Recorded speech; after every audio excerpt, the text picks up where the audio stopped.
प्रदोष व्रत का नियम जो आप ले रहे हैं, प्रदोष व्रत को जो आप श्रवण कर रहे हैं उसको जरा ध्यान से सुनिएगा। सबसे पहले स्नान ब्रह्म मुहूर्त का, सुबह का, उसके बाद में फिर आसन पर बैठकर भगवान की भक्ति को धारण करना, शंकर का अनुमोदन करना, शिव भक्ति में डूबे रहना, शंकर का स्मरण करना, शंकर के नाम का स्मरण करते रहना। ये प्रदोष का मूल तत्व। महाराज, प्रदोष व्रत करने वाले को भोजन नहीं करना चाहिए, ध्यान दीजिए। फलाहार करो, उसमें भी नमक का सेवन मत करो। प्रदोष व्रत में नमक का सेवन वर्जित होता है। कारण क्या कारण होता है? उसका एक कारण माना गया, नमक की वर्जितता। जिस समय पर एक नगर में एक ब्राह्मणी रहती थी, बहुत भाव से सुनिएगा, प्रदोष व्रत, नमक को त्यागने का भाव। प्रदोष व्रत की किताब में भी मिल जाएगा आपको, आप पढ़ेंगे तो सुना होगा आपने। एक ब्राह्मणी रहती थी एक नगर में, उसका पति नहीं था। छोटा सा बालक एक साथ में रहता, छोटा सा बालक। अब ब्राह्मण के घर की धर्म पत्नी है,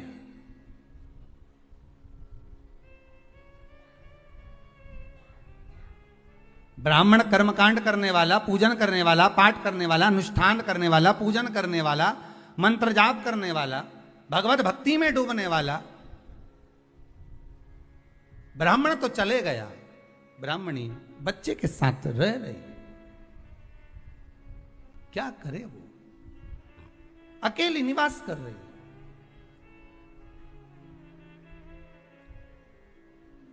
अकेली रह रही है।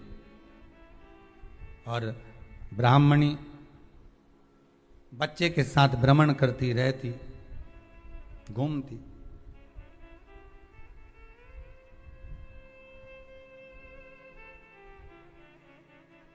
कहीं कहीं दर दर जाकर कुछ भिक्षा को मांग कर लेकर आ जाती, और भिक्षा लाने के बाद में उस भिक्षा को जब लेकर आती तो अपने बच्चे को भी खिलाती और स्वयं भी उसका पान करती।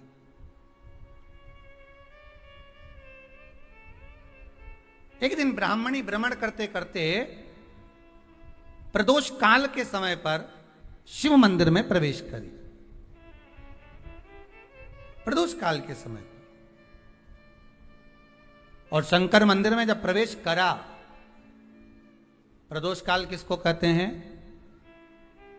सूर्य अस्त हो रहा हो, रात्रि प्रवेश कर रही हो, दोनों का जब मिलन हो रहा हो वो प्रदोष काल कहलाता। दोनों का जब मिलन हो रहा, सूर्यास्त हो रहा हो, रात्रि अपना चरण बढ़ाने के लिए आगे बढ़ रही हो, और दोनों का जब मिलन हो रहा है, वो प्रदोष काल है, वो प्रदोष का समय है।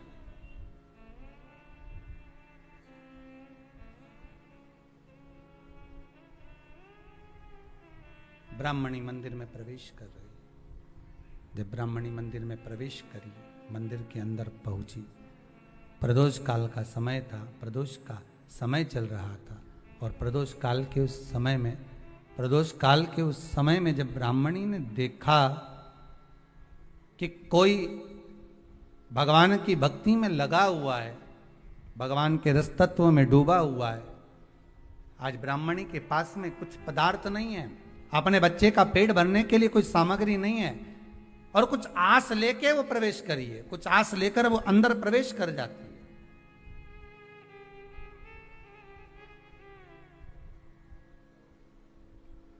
कोई ऋषि की पत्नी, कोई ब्राह्मण जन की अर्धांगिनी उस प्रदोष के समय पर शंकर का अभिषेक पूजन कर रही थी, भगवान शिव की आराधना कर रही थी, भगवान की भक्ति में डूबी हुई थी। बोला सब दुख का, कई लोग सर्च कर रहे हैं।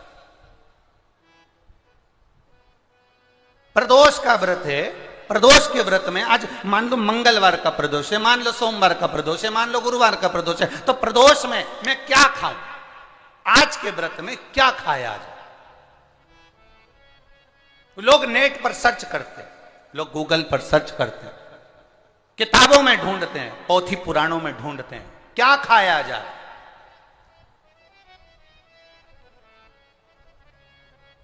हम क्या खाएं जिससे भगवान हमारे व्रत को स्वीकार करे और हमारे व्रत को स्वीकार करे और हमें दर्शन दे? हम क्या खाएं? हमारा तो केवल इतना सा निवेदन है, किसी भोले व्यक्ति का, किसी गरीब व्यक्ति का धन मत खाओ, प्लाट मत खाओ, उसका पैसा मत खाओ। अगर तुमने उसका प्लाट नहीं खाया, उसका पैसा नहीं खाया, उस गरीब व्यक्ति का, उस भोले व्यक्ति को तुमने धोखा देकर कुछ अगर खा लिया तो समझ लो कि भगवान तुम्हें माफ नहीं करेगा। तुम कुछ खाओ चाहे मत खाओ, पर किसी सीधे, किसी भोले और किसी गरीब व्यक्ति का हक मत खाओ, तुम्हें व्रत का फल मिल जाए, तुम्हें व्रत का फल प्राप्त हो जाएगा।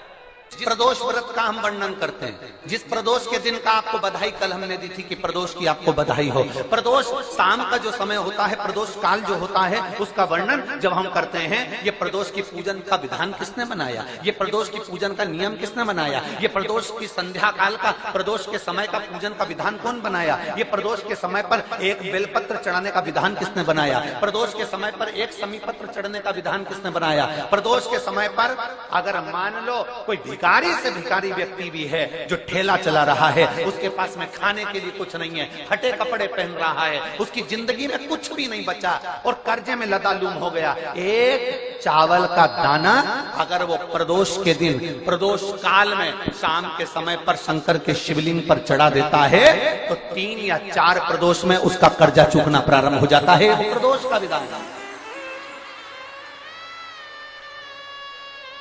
इतना ये प्रदोष का वर्णन करा किसने? इतना प्रदोष की महत्वता बताई किसने? कौन करे इतना वर्णन? अगर प्रदोष की महत्वता बताने वाला कोई है, इसीलिए मेरे शंकर भगवान माता सती को लेकर कुंभज ऋषि के यहाँ, अगस्त ऋषि के यहाँ कथा सुनने के लिए गए थे, क्योंकि उनके बराबर कोई शंकर के महत्व को बता नहीं सकता और प्रदोष के महत्व को नहीं बता सकता।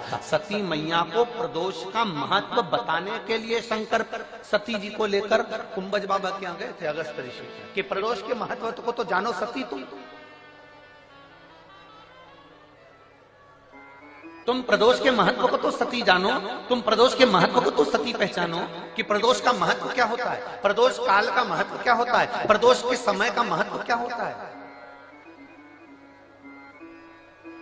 जिस समय पर सूरज डूब रहा हो, चंद्र प्रकाशित हो रहा हो, दोनों का मेल हो रहा हो, ना तो पूरा सूरज डूबा है, न पूरा चंद्र आया है, ना पूरा अंधेरा है, ना पूरा उजाला है, उस समय को प्रदोष काल कहा गया, उस समय को प्रदोष का समय कहा, प्रदोष काल कहा। अब कई लोग हमसे कहते हैं गुरुजी आप हमको प्रदोष का समय बताया करो कि प्रदोष काल किसको कहते हैं, प्रदोष का समय किसको कहते हैं। अब एक बात हम आप सबसे कहना चाहते हैं, जितने लोग आस्था चैनल पर सुन रहे हैं, जितने फेसबुक यूट्यूब पर सुन रहे हैं और जितने रेवाड़ी की इस पवित्र धरा पर कथा को सुन रहे हैं, आप सबसे एक बात कहना चाहेंगे, अगर हम समय देखकर बताएं आपको कि शाम को 6 बजे, 6:30 बजे, 6:30 पे लेकर 7:30 के बीच में ये समय है, या 5:30 से लेकर 6:30 तक का ये समय है, या हम तुमको बोल दें कि इतनी बजे ये समय प्रदोष काल का रहेगा या इतनी बजे ये समय रहेगा, तो देखिए कभी कभी ठंड का समय आता है तो दिन जल्दी ढल जाता है, कभी कभी गर्मी का समय रहता है तो दिन बहुत लेट ढलता है। इसलिए समय की गणना से मत चलो, आप तो ये अंदाजा लगाकर रखो कि दिन ढल रहा हो, अंधेरा होना शुरू हो रहा हो, सूरज डूब रहा हो, चंद्र प्रकाशित हो रहा हो, अंधेरा अपना काम कर रहा है, सूरज ढलता जा रहा है, दिन कम होते चले जा रहा है और अंधेरा थोड़ा बढ़ते चले जा रहा है। इन दोनों का जो मिलन का समय हो, अब वो कितनी भी बजे, आप तो बस उसके मिलन का समय निकाल लो, वही समय प्रदोष काल कहलाता है, वही समय प्रदोष।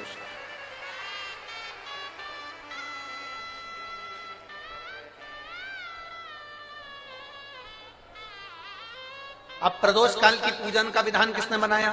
कोई आपसे पूछे तो क्या बताओगे? जम के बोलो जल्दी से। कौन ने बताया था? अगस्त ऋषि।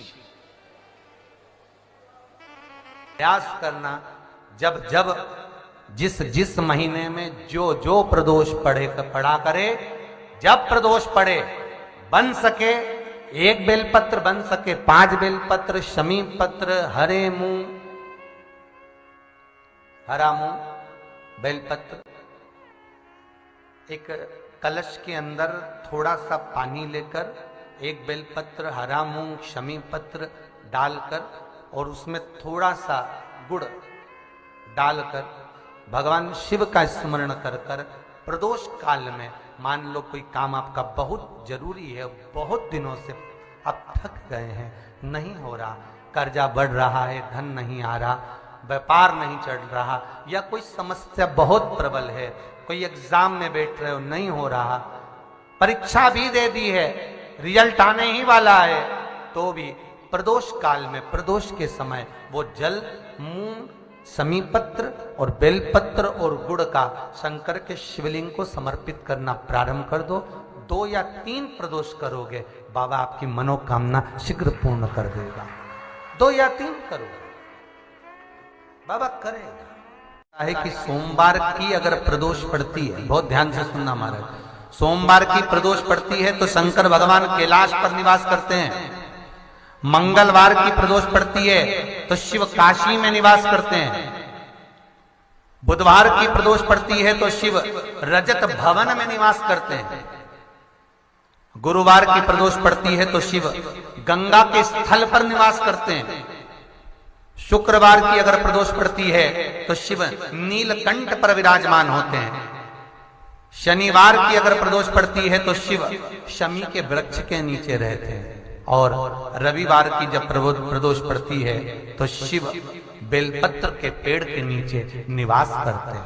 महाराज ये एकादशी शंकर से कह रही है कि आपका स्थान ये नहीं कि आप कैलाश पर मिले, उस बार को, उस तिथि के दिन, उस अनुकूल। हमारे यहां कहते हैं सोमवार की जो प्रदोष पड़ती है वो इच्छा पूर्ति करती है। मंगलवार की प्रदोष रोग से मुक्ति देती है। बुधवार की प्रदोष कामना की पूर्ति करती है। गुरुवार की प्रदोष शत्रुओं का नाश करती है। शुक्रवार की प्रदोष सुख और शांति देती है।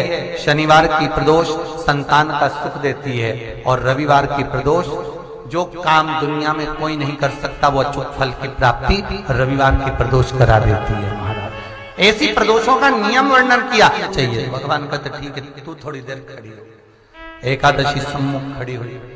पार्वती जी ने जिस अंगुष्ठ का जल पीने के लिए लिया था हाथ में, बस पीने ही वाली थी, शंकर भगवान ने वही हाथ में जल लेकर एकादशी के हाथ में उसको देकर कहा ले, ये मेरे द्वारा निर्मित एक व्रत है जिसे त्रयोदशी के दिन तूने मांगा है, मैं तुझे देता हूं।